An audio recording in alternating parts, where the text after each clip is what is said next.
শহরটা আজ বৃষ্টির চাদরে ঢাকা। উপকূলীয় এই ছোট্ট শহরে সকাল থেকেই ঝিরঝিরে বৃষ্টি পড়ছে। এমনই এক বৃষ্টির দিনে হাতে তৈরি ঝুড়ি নিয়ে মেয়েটি বেরিয়েছিল। নীল রঙের অ্যাপ্রন আর সাদা টি শার্টে তাকে বেশ প্রাণবন্ত দেখাচ্ছিল। বৃষ্টির স্বচ্ছ ছাতার নিচে দাঁড়িয়ে সে যখন ব্যাগ ভর্তি টাটকা সবজি আর মাংস নিয়ে ফিরছিল, তার প্রতিটি পদক্ষেপে ছিল এক ধরনের প্রশান্তি। ড্রেনের মধ্য দিয়ে বয়ে যাওয়া জলের কলকল শব্দ আর গাছের পাতা থেকে টুপটুপ করে ঝরে পড়া বৃষ্টির ফোঁটা যেন এক অদ্ভুত সুরের মূর্ছনা তৈরি করছিল।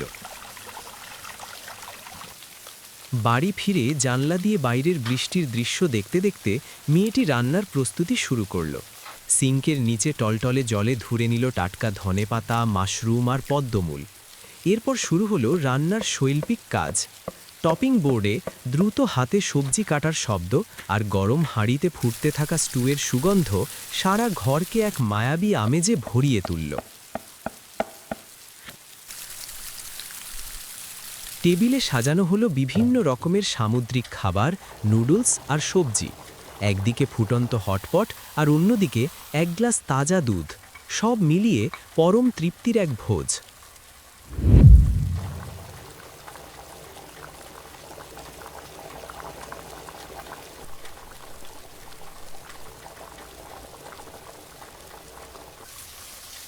জানলার বাইরে তখন বৃষ্টির বেগ বেড়েছে। মেয়েটি নিজের হাতে বানানো সুস্বাদু খাবার উপভোগ করতে করতে টেলিভিশনে এক বিড়ালের কার্টুন দেখছিল।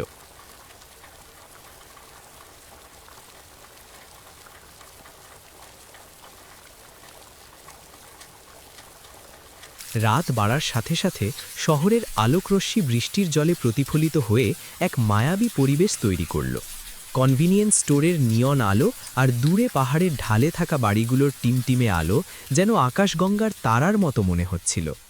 দিন শেষে একটি নীল সোফায় বসে বই পড়ার মাধ্যমেই শেষ হলো তার এই বৃষ্টির দিনের শান্ত ও তৃপ্তিময় যাত্রা।